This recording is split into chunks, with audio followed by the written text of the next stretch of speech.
Good morning, my dear students. Chapter number 1, lecture number 20. આજે જે છે આપણે તત્વના નામ, તત્વની સંજ્ઞા, એનો પરમાણુ ક્રમાંક, એનો પરમાણુ દળાંક આ વસ્તુ આપણે સમજવાનું છે અને આ થોડું વસ્તુ ગોખવાનું પણ છે. એટલે આજે જે મેં ચલાવવાનો છું એ તમારે 5 વખત લખવાનું છે. કેટલી વાર લખવાનું છે? 5 વખત લખવાનું છે. ધ્યાન રાખજો. ઓકે, હવે આપણે તત્વ તો તમે નામ સાંભળેલા જ હશે. મેં અહીંયા 1 થી 20 તત્વના નામ લખેલા છે, સંજ્ઞા લખેલી છે, પરમાણુ ક્રમાંક લખેલો છે અને એનું મોલર દળ લખેલું છે. મોલર દળ એટલે સિમ્પલ મેં તમને કહી દઉં, પરમાણ્વીય દળ. પરમાણ્વીય દળ એટલે કે પ્રોટોન અને ન્યુટ્રોનનું દળ. કેમ કે તત્વમાં જો કંઈ દળ ધરાવતો જો આપણે કહી શકીએ કણો જો હોય તો પ્રોટોન અને ન્યુટ્રોન હોય છે.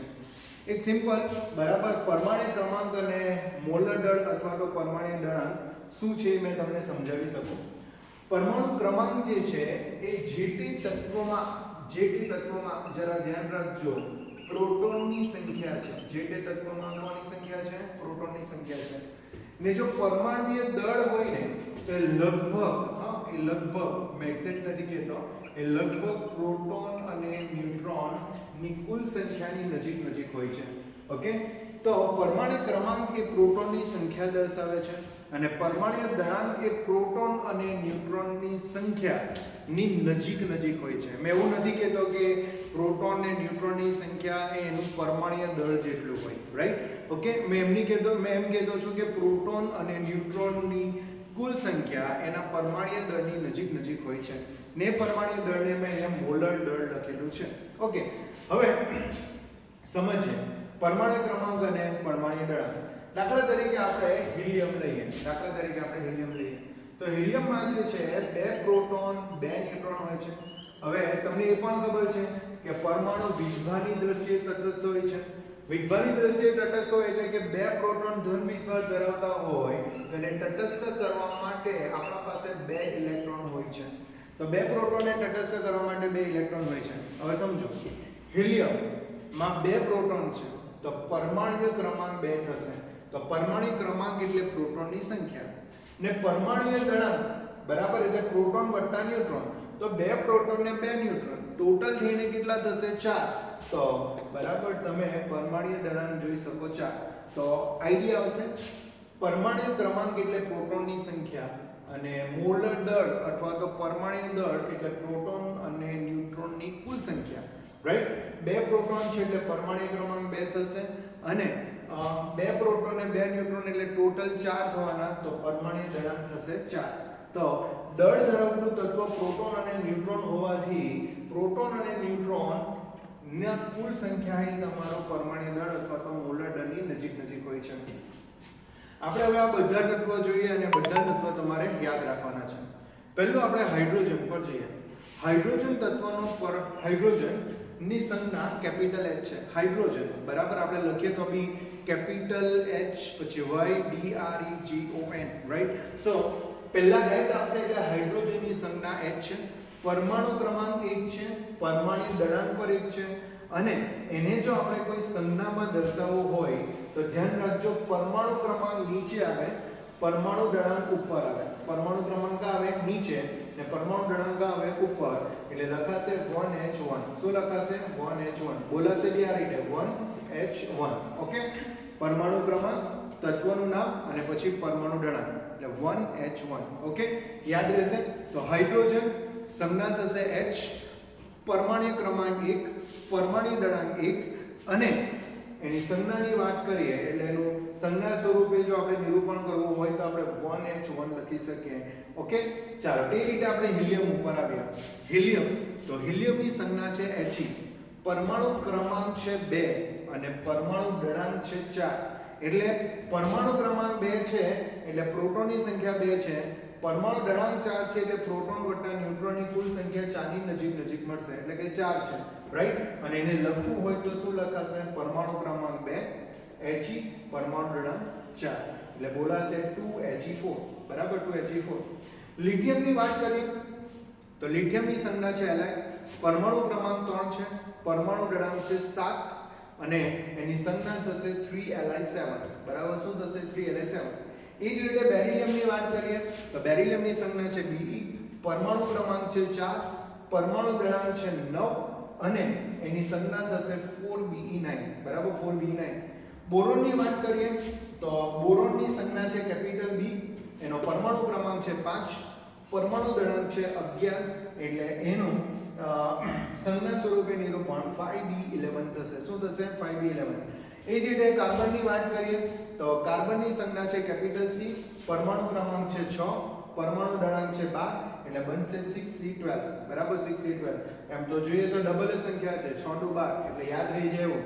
તે જ રીતે નાઇટ્રોજનની વાત કરીએ તો નાઇટ્રોજનની સંજ્ઞા છે કેપિટલ N, પરમાણુ ક્રમાંક છે 7, પરમાણુ દળાંક છે 14 ડબલ જ છે અને એ લખાશે 7 and 14. શું લખાશે? 7 and 14.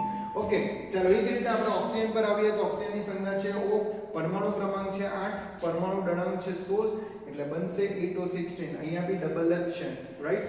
ફ્લોરિનની વાત કરીએ તો ફ્લોરિનની સંજ્ઞા છે F, પરમાણુ ક્રમાંક છે 9, પરમાણુ દળાંક છે 19 બરાબર.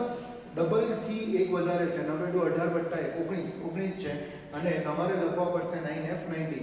ઓકે, ચાલો એ રીતે નિયોનની વાત કરીએ તો નિયોનનું પરમાણુ ક્રમાંક છે 10, પરમાણુ દળાંક છે 20 ડબલ જ છે અને બનશે 10Ne20. ચાલો તો આ રીતે તમારે પરમાણુ ક્રમાંક ને પરમાણુ દળાંક યાદ રાખવાના છે. મારા પ્રમાણે યાદ રહી જશે જો તમે આ રીતે લખશો તો. હાઇડ્રોજન 1H1 પરમાણુ ક્રમાંક 1, પરમાણુ દળાંક 1, સંજ્ઞા છે કેપિટલ H. હિલિયમ 2He4 પરમાણુ ક્રમાંક છે 2, પરમાણુ દળાંક છે 4, સંજ્ઞા છે He. લિથિયમ 3Li7 જો અહીંયા ડબલ કરતા એક વધારે છે, ડબલ કરતા શું છે? એક વધારે છે. ઓકે, 3Li7 બરાબર. પરમાણુ ક્રમાંક 3, પરમાણુ દળાંક 7 અથવા તો મોલર દર 7 અને એનો એકમ એની સંજ્ઞા Li છે. એટલે બેરિલિયમ, બેરિલિયમમાં છે 4Be9, પરમાણુ ક્રમાંક છે 4, પરમાણુ દળાંક અથવા તો આપણે કહી શકીએ કે મોલર દર છે 9 અને સંજ્ઞા છે Be, બેરિલિયમ Be. ઓકે, ચાલો એ રીતે બોરોન પર આવે તો 5E11. અહીંયા બી ડબલ કરતા એક સંખ્યા વધારે છે 5 * 10 + 1 એટલે 11 રાઈટ. પરમાણુ ક્રમાંક છે 5, પરમાણુ ક્રમાંક 5, મોલર દર છે 11 અને સંજ્ઞા છે B એટલે 5B11. એ જ રીતે કાર્બનની વાત કરીએ તો 6C12 છે, પરમાણુ ક્રમાંક 6, મોલર દર 12 અને સંજ્ઞા છે C. એ રીતે નાઇટ્રોજનની વાત કરીએ તો 7 and 14 ડબલ છે. નાઇટ્રોજનનો પરમાણુ ક્રમાંક છે 7, મોલર દર છે 14 અને સંજ્ઞા છે કેપિટલ N. એ રીતે એના પછી આવશે ઓક્સિજન 8O16 બરાબર. પરમાણુ ક્રમાંક છે 8, મોલર દર છે 16 અને સંજ્ઞા છે O. એ રીતે ફ્લોરિન પર આવીએ 9F90. અહીંયા બી 9 * 18 એક વધારે છે રાઈટ. 9F90 બરાબર. પરમાણુ ક્રમાંક છે 9, મોલર દર છે 19 અને સંજ્ઞા છે F. એ જ રીતે છેલ્લું આવશે નિયોન. નિયોનમાં તમને ડબલ જ મળશે બરાબર. પરમાણુ ક્રમાંક છે 10, પરમાણુ દળાંક અથવા તો આપણે કહી શકીએ મોલર દર છે 20 અને સંજ્ઞા છે Na. તો યાદ રહી જવું છે. પહેલું આવશે 1H1, બીજું આવશે 2He4 ડબલ, ત્રીજું આવશે 3Li7 એટલે ડબલ પરથી એક વધારે 3 * 6 + 1 7. પછી બેરિલિયમમાં બી એક વધારે આવશે 4Be9 આવશે, બોરોનમાં બી એક વધારે આવશે 5B11 આવશે, પછી ડબલ જ આવશે 6C12, 7 and 14, 8O16, 9F19, ફ્લોરિનમાં એક વધારે છે અને છેલ્લું આવશે 10Ne20 બરાબર.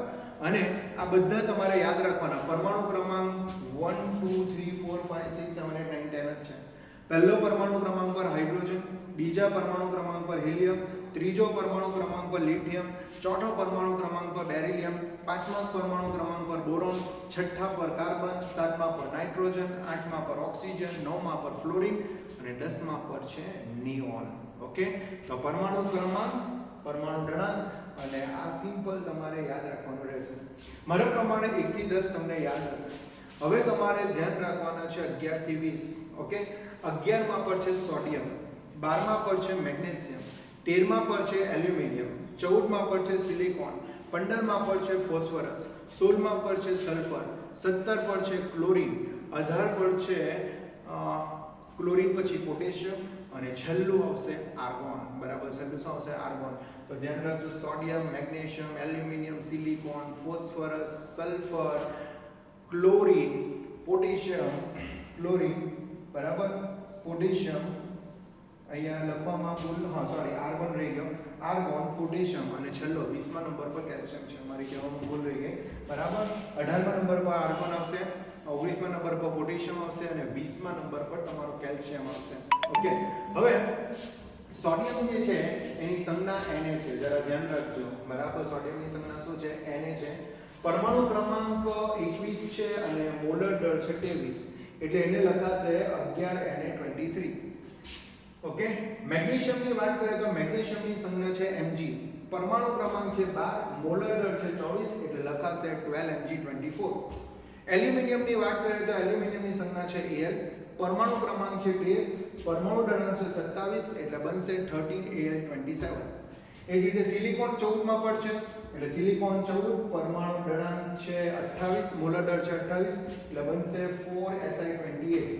ચાલો, તે રીતે ફોસ્ફરસની વાત કરીએ તો ફોસ્ફરસની સંજ્ઞા છે કેપિટલ P, પરમાણુ ક્રમાંક છે 15, પરમાણુ દળાંક છે 31, બરાબર, 15P31. અહીંયા પણ તમને એક વધારે મળે છે, અહીંયા પણ તમને એક વધારે મળે છે, અહીંયા પણ તમને એક વધારે મળે છે. ઓકે, ચાલો, તે રીતે સલ્ફરની વાત કરીએ તો સલ્ફરની સંજ્ઞા છે કેપિટલ S, પરમાણુ ક્રમાંક છે 16, પરમાણુ દળાંક છે 32, એટલે બનશે 16S32. ચાલો, તે રીતે ક્લોરીન છે, ક્લોરીનની સંજ્ઞા છે Cl, પરમાણુ ક્રમાંક છે 17, પરમાણુ દળાંક છે 35.5, એટલે બનશે 17Cl35.5. આ ક્લોરીન 35.5 કેમ છે તો એના બે સમસ્થાનિકો છે અને બે સમસ્થાનિકોનું સરેરાશ દર માપેલું છે. આના આગળના લેક્ચરમાં આપણે સરેરાશ દર શોધેલું હતું અને એ સરેરાશ દર પ્રમાણે અહીંયા 35.5 છે. ઓકે, આર્ગોનની વાત કરીએ તો આર્ગોનનો પરમાણુ ક્રમાંક છે 18, સંજ્ઞા છે Ar, પરમાણુ દળાંક છે 40, એટલે બનશે 18Ar40 બનશે. પોટેશિયમની સંજ્ઞા છે કેપિટલ K, પરમાણુ ક્રમાંક છે 19, મોલર દર છે 39, એટલે બનશે 19K39. ઓકે, એ જ રીતે કેલ્શિયમની વાત કરીએ તો Cm, પરમાણુ ક્રમાંક છે 20, પરમાણુ દળાંક છે અથવા મોલર દર છે 40, એટલે બનશે 20Ca40. બરાબર, 20Ca40. તો ધ્યાન રાખજો, સોડિયમ પરમાણુ ક્રમાંક છે 11, ઓકે, 11Na23. બરાબર, પછી 12મા નંબર પર છે મેગ્નેશિયમ, બનશે 12Mg24.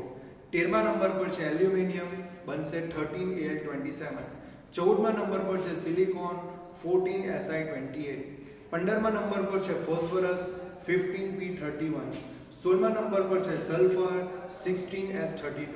17મા નંબર પર છે ક્લોરીન, 17Cl35.5. 18 પર છે આર્ગોન, 18 આર્ગોન 40 છે. 19મા નંબર પર છે પોટેશિયમ, 19K39 અને 20મા નંબર પર છે કેલ્શિયમ, 20Ca40. બરાબર, 20Ca40. તો આ બધું વસ્તુ તમારે યાદ રાખવાનું છે. હા, આ યાદ રાખવા માટે પણ બરાબર તમને ટૂંકમાં રીત મળશે, પણ જ્યાં સુધી આ રીતે જ યાદ રહેતા હોય તે રીતે યાદ રાખવાનો પ્રયત્ન કરો. હા, ન યાદ રહી તો આની ઘણી બધી શોર્ટ મેથડ છે, તમે મને પૂછશો તો મેં તમને આની શોર્ટ મેથડ પણ બતાવીશ. પણ આ તત્વોના નામ આપણે બોલ્યા જ કરવાના છે અને કેમિસ્ટ્રીમાં આવ્યા જ કરશે. તો દરેક વખતે આપણે શોર્ટ મેથડ લખવાના નથી. પરિણામે જો તમને આ યાદ રહી જતું હોય તો ઘણું સારું. બરાબર, ઓકે. સો દરરોજ તમારે ઉઠીને આના પરમાણુ ક્રમાંક, પરમાણુ દળાંક અને ખાસ અહીંયા સંજ્ઞા સ્વરૂપે જો તમે એકવાર બોલી દેશો ને તો તમને યાદ રહી જશે. અને 1 થી 20 તત્વના ધ્યાન રાખજો, તમારે પરમાણુ ક્રમાંક અને પરમાણુ દળાંક યાદ રાખવાના છે.